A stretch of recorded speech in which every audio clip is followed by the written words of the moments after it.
Good morning, everybody. How are you doing? Let me just see how I move this forward. Okay. Back and forth. Okay. Thank you. Good morning, everybody. I'm going to try to wake you up. I'm going to try to keep you engaged. But I want to introduce you to a quote from Dr. Edmund W. Gordon. And Dr. Gordon, who is a professor emeritus, Yale University, Harvard University, in one of his keynote speeches, this is a profound statement where knowing what good schools should be is not the question and is not the problem. What we need, or what we need to examine, is the distribution of access to all. That's a key word in the United States, access for all. Because we can talk about and have great, courageous conversations about what schools should be, but in reality, are we designing and are we providing and facilitating equitable distribution of access for all? As I stated yesterday in our panel discussion, we've unwrapped, or I should say, we have underscored 3 different stages of education where now we are in the AC stage of education. But the BC stage of education before COVID, DC stage of education during COVID, and then now we're in this AC stage after COVID. But I want to give you context of why it is important that we need to be able to, I like to say, radicalize the education model, a new pedagogy, a new approach for our students in the AC stage of education. One of our, I like to say, founding fathers of the United States of America, Alex Hamilton, and a former president, Thomas Jefferson. When we look at the education models and the modes that we have underscored in the United States, the Hamiltonian model is the alignment to the Agrarian model of education. And when we look at Thomas Jefferson, right, with the great industrial age of the United States, we have been underpinning the industrial model of education. I like to call it the Jeffersonian model.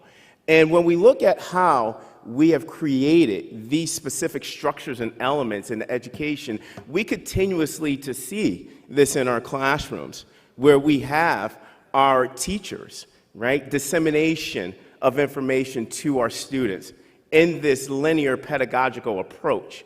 We see students in rows where there's limited collaboration, where students are not really facilitating that deep thinking, where it's just more on the lines for us to, or our students to regurgitate information that only address 50% of the brain. We've seen this great exacerbation of specific gaps, specifically going back to Dr. Gordon's work about equitable distribution of access, these bastion of policies that have been implemented in the United States dating back to 1985, A Nation at Risk, President Ronald Reagan, all the way to Race to the Top with President Barack Obama. And what we've seen is this continuous improvement of specific education structures and systems, policies, and governance structures. But what have we seen during the course of these implementation of these federal policies?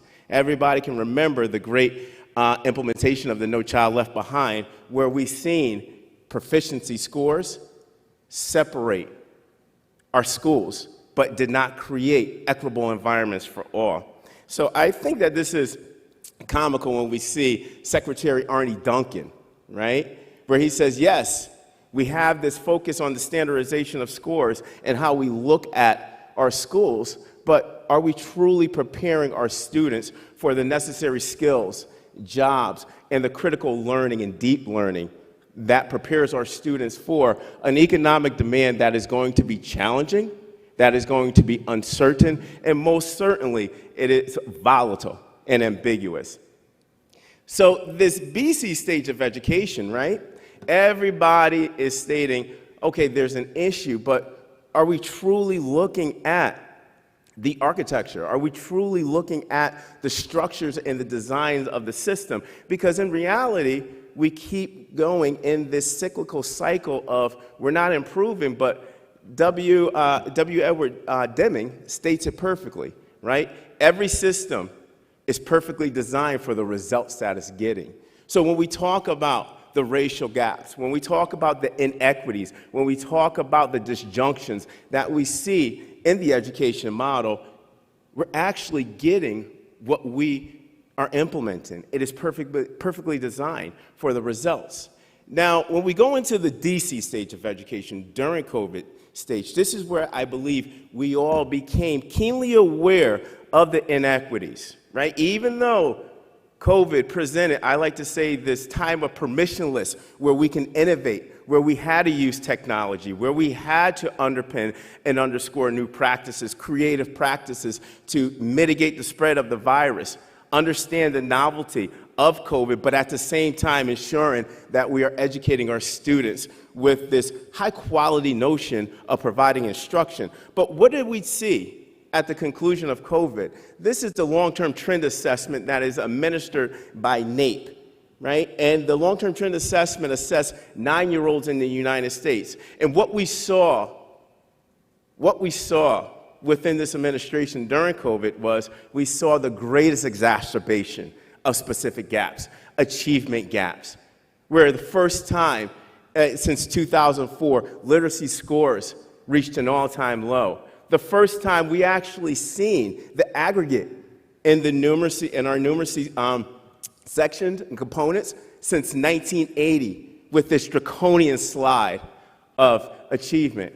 Then when we look at specific gaps, students that are economically disadvantaged versus students that are living in affluency, what did we see? Yes, there was a totality of drops of percentage in achievement. But if you look at the 90th percentile and the 70th percentile versus the 25th percentile and the 10th percentile, what do we see?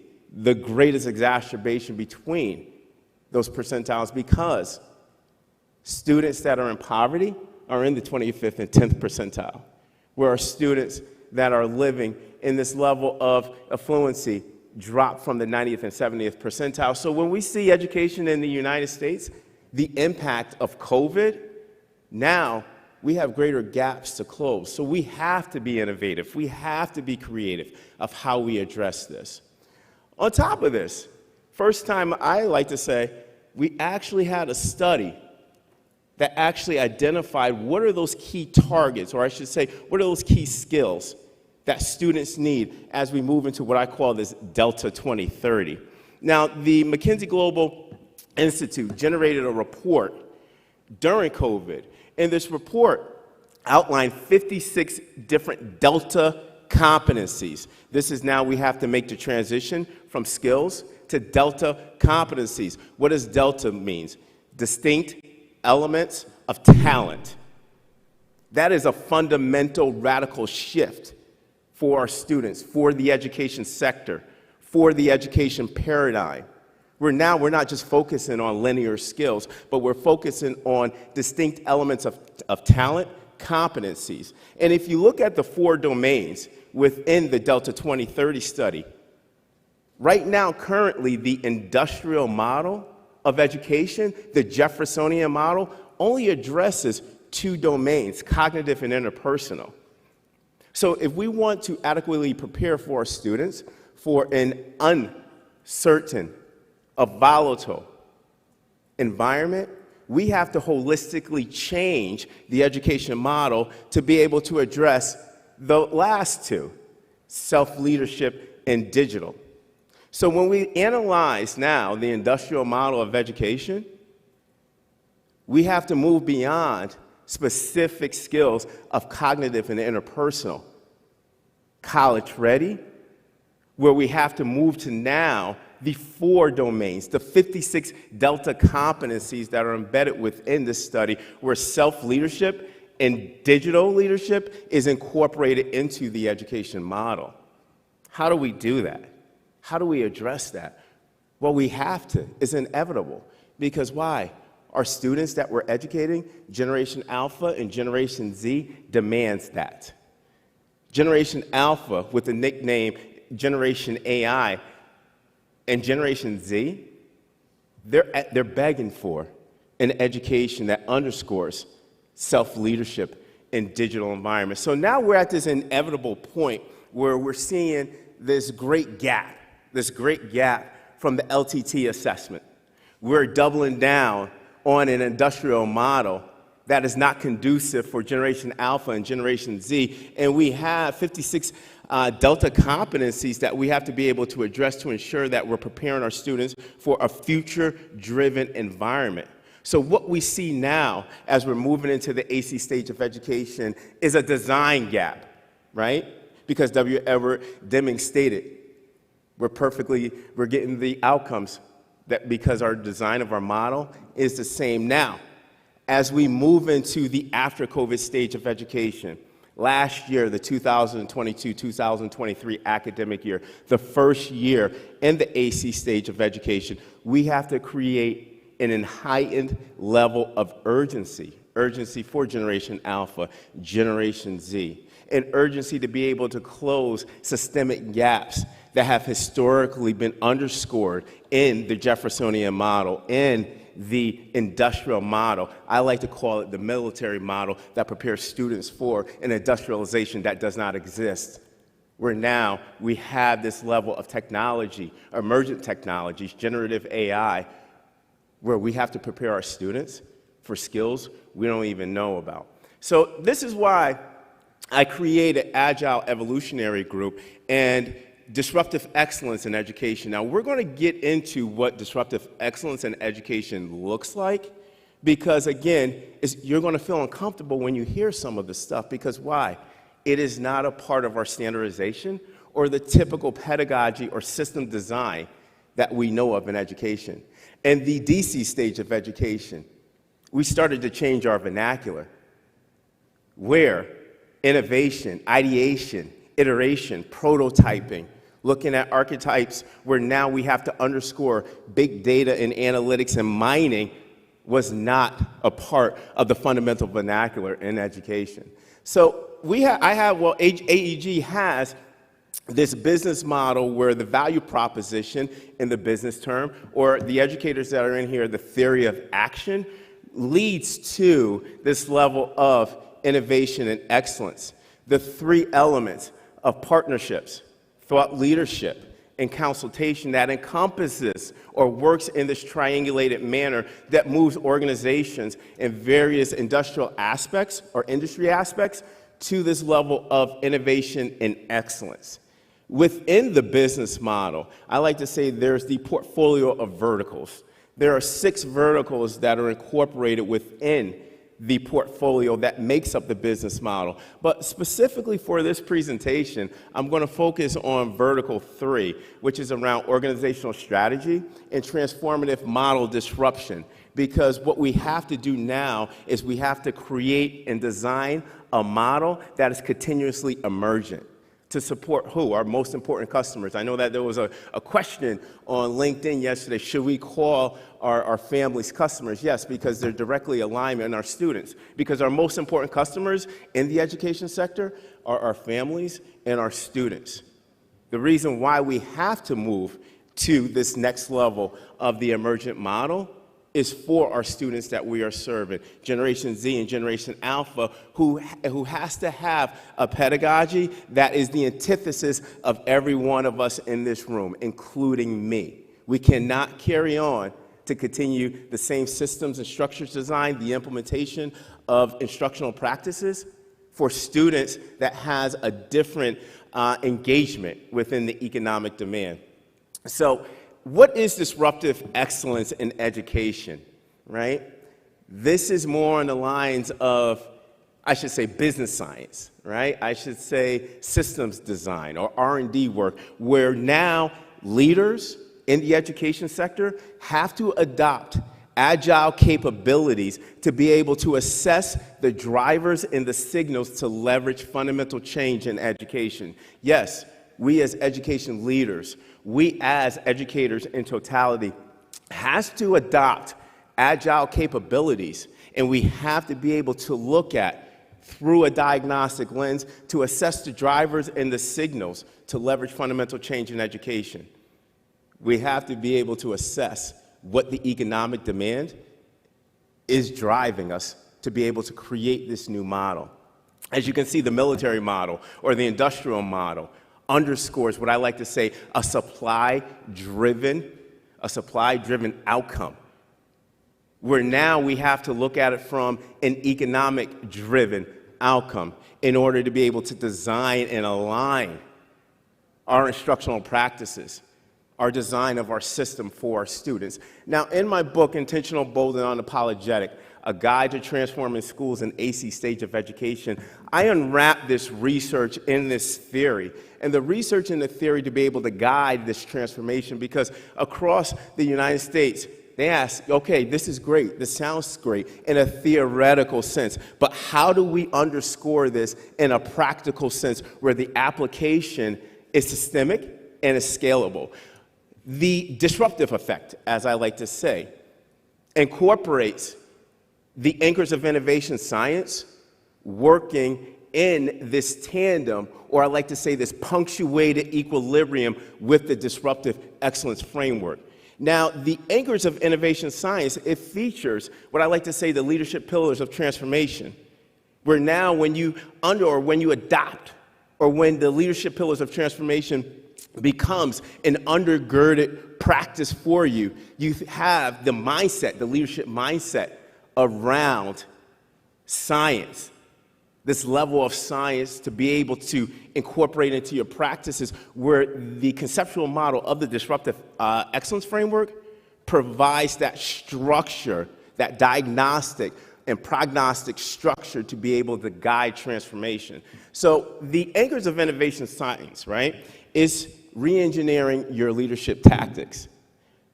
It keeps the old, I like to say polarity management, it keeps your old leadership practices that we were underscoring in the industrial model, but it adds a new element or dimension of leadership that I like to say borrow from the business science and computational sciences of the world. So yes, it is a re-engineered fundamental change of how you look at leadership, but it incorporates these leaderships where now we are using this lean, agile practice and using data to be able to experiment. In education, experiment was a curse word. You are not going to experiment on my child, but now we have to be able to experiment.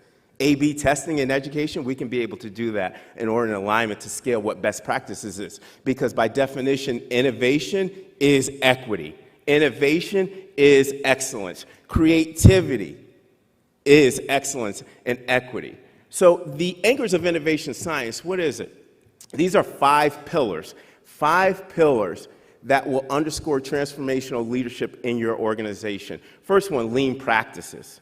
Right? Being lean and agile, experimentation, prototyping. It's okay to run A/B experiments, where now we're looking at 2 different systems around artificial intelligence. And then once we have that continuous feedback loop around the various signals, we'll be able to scale best practices and have systemic impact around the structure and infrastructure within our education sector or within the education model. The second, big data and analytics. Yes, we have to be able to bring data mining. We have to be able to bring engineering into our fundamental practices. Right now, or I should say within the Jeffersonian model, we were only using small analytics.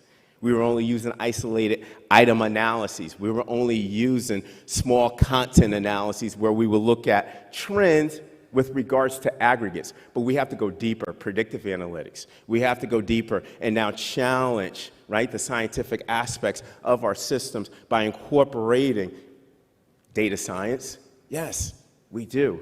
Engineering is going to be important. The third one is one that is inevitable that we have to incorporate into our leadership practices, is this AI and digital reimagination. AI can't be, oh, this is something that we want to have. AI and digital reimagination in AC stage of education is something that we need to have. Our students are engaging in these emerging technologies in their real lives, but when they come into the education sector or into the model, what do they engage in? Direct instruction, monolithic instruction, that all they need to do is just be able to comply and make a standardized grade of an A or B, and they move through that trajectory. We cannot live in that world anymore. And then culture, organizational culture, and strategy. We have to be able to create that shared mental model around using big data and analytics, engineering, engineering data, mining data, and being able to adopt those lean practices, where it's going to change the culture and is going to inform our strategy. Remember, our strategy is going to be ongoing, is going to be iterative.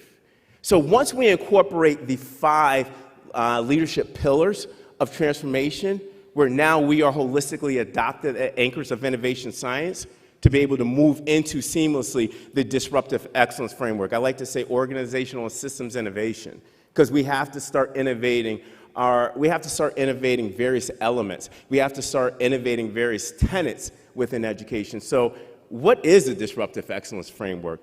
It's basically essentially examining our instructional and operational architecture, i.e. systems and structures, where now we have this diagnostic lens to be able to challenge the status quo and change the status quo in education, where we can reach this level of innovation, excellence, and equity.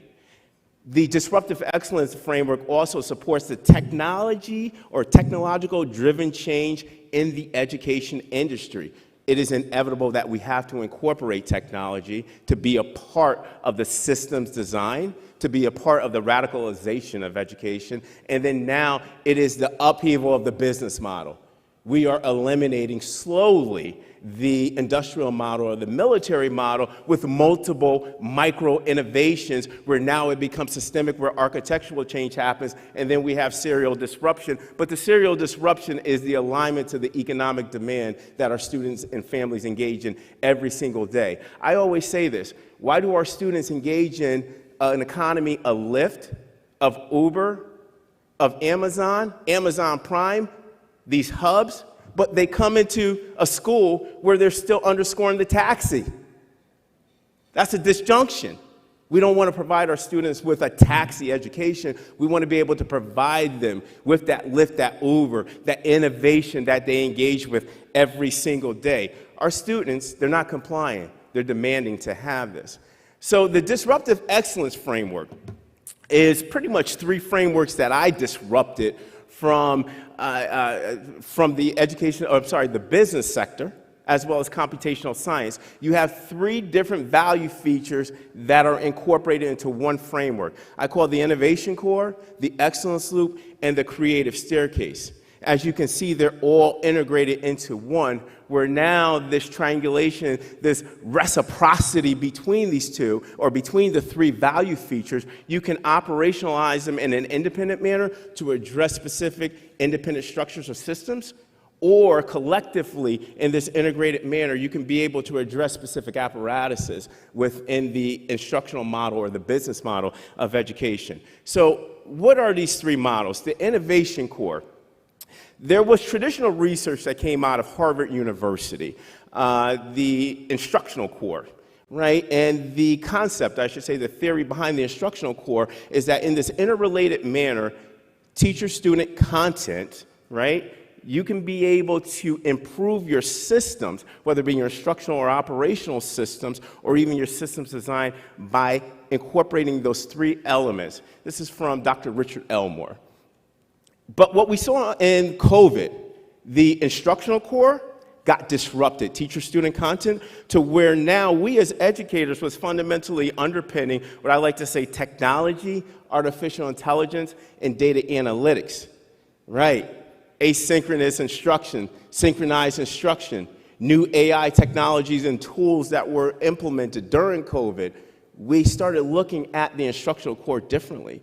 So as we move into the AC stage of education, right, we now see this level of, I like to say, an interrelated relationship between the instructional core and the digital core, where now teacher, student, and content is elevated with this level of data, technology, and artificial intelligence.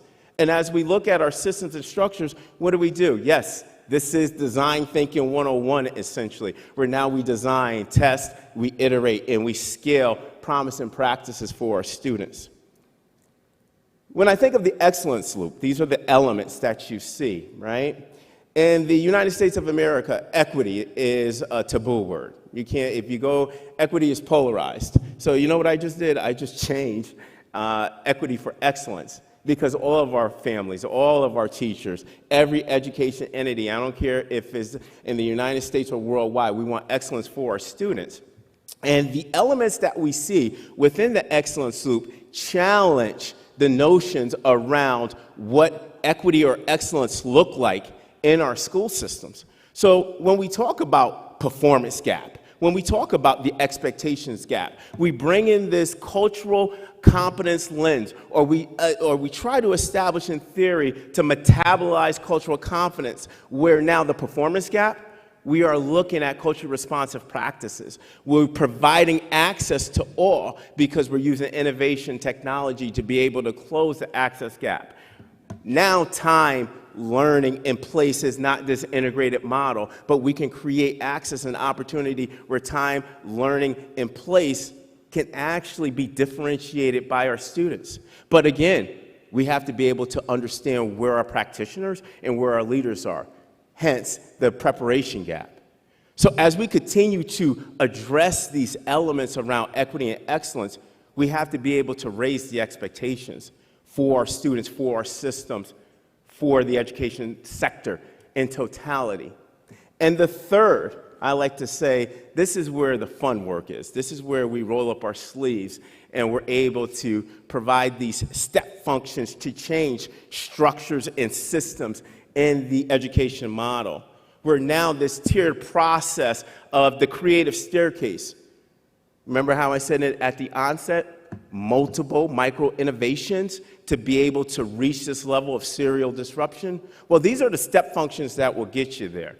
These are the actual processes, coherence processes, because again, if you look at it, a lot of education, when we analyze it, a lot of the education sector is siloed.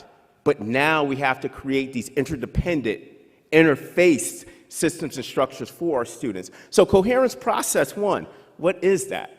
Those are the micro innovations. Those are the continuous testing of new systems, of new ideas around creativity and innovation for excellence. Then as we start to add these micro innovations, it reaches this level of architectural innovation, coherence process two, where now we're starting to see different environments or new learning environments for our students. And then the radicalization of the education model, where it is a new pedagogy, a new facilitation for the teacher, a new approach of leadership for our principals, for our CEOs.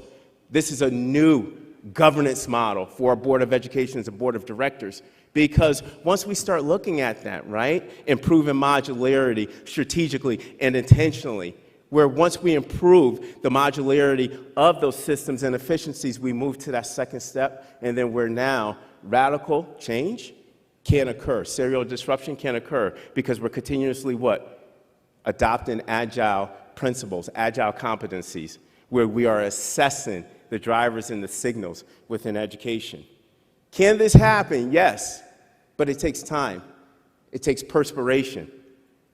It takes a will, a drive, to be able to make these changes within education. We can have these in this triangulated manner where the innovation core can change our instructional systems, the way practitioners deliver instruction, how we look at students through the excellence loop to provide access and opportunity for all, and continuously to implement these step functions of change within our structures and systems, where our new infrastructure is going to provide a new outcome for our students and prepare our students for the Delta competencies of 2030. So what does this look like? Prototyping, data analytics, scaling promising practices with intentionality, technology integration so it becomes a systemic. I say ubiquitous, right? Combinational and exponential. Those are the three elements of what we do around technology change and building upon incremental innovations.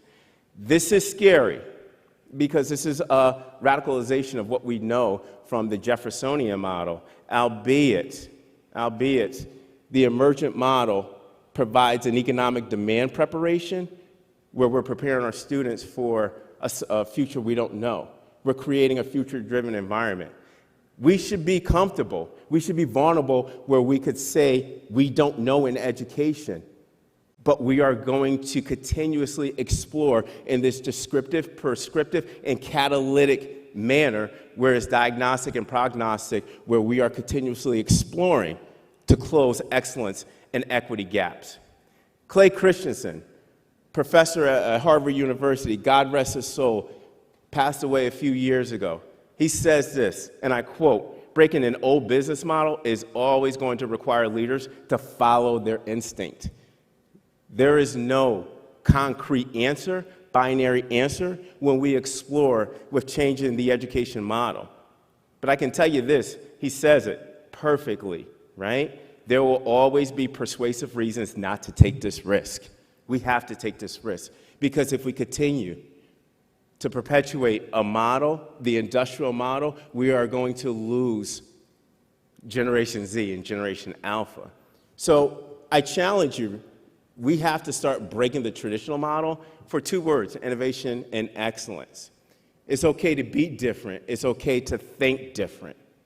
It's okay to be that outlier, because when you become that outlier, you're doubling down or you're concretizing on the students of our future, on the education of our future. So please, if you would like to explore what disruptive excellence in education looks like, how to be able to adopt competencies that are agile and be able to underscore leadership principles that is an outlier to the education sector, but be strategic and intentional in the context of how we use it through our conceptual model, please come visit me. And thank you, because all means all in education. All right. Fantastic. Well done, Michael. Who's ready to double down? No. You're going to help him. I know you're going to help him. You want to ask someone to ask some questions. Don't go anywhere. It's too good not to ask a question. Jump on up there to the mic.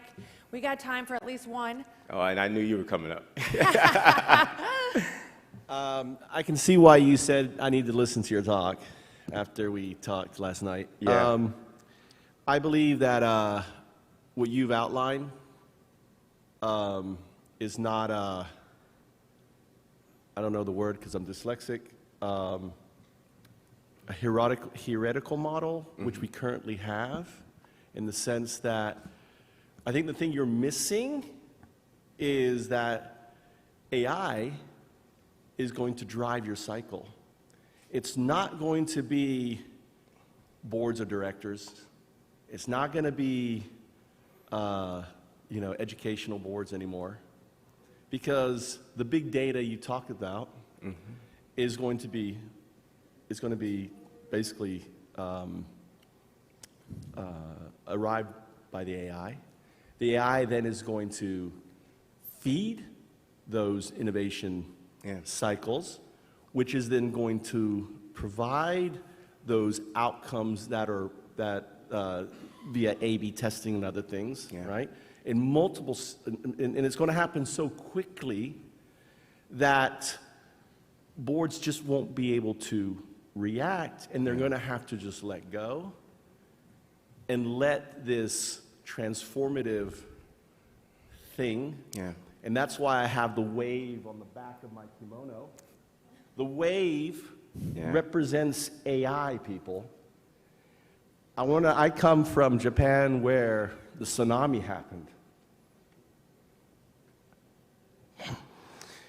If it happened on my side,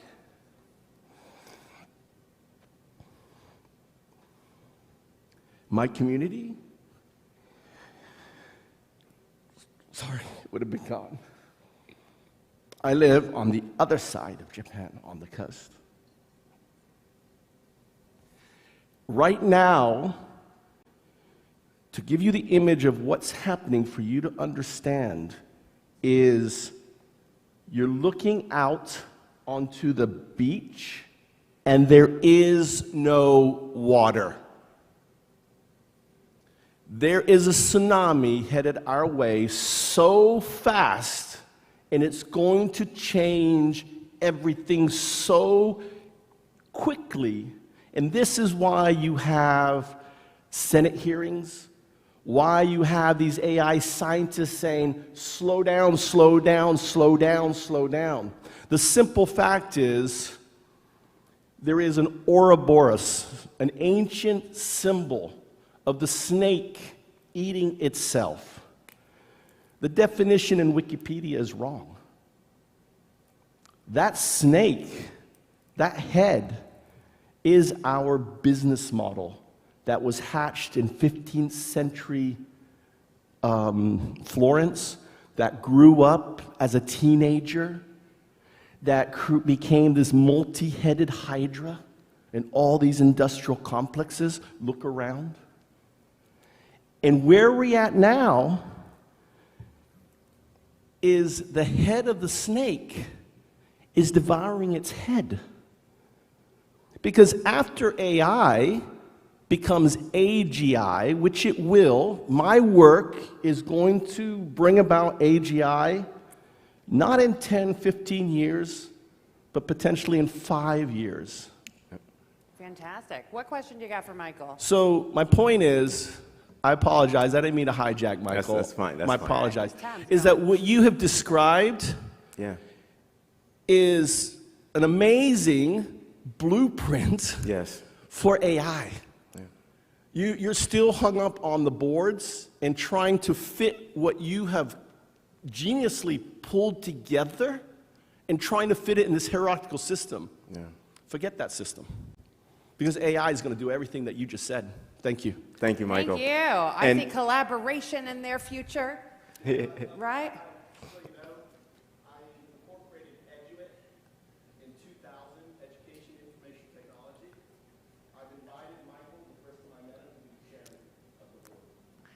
Fantastic.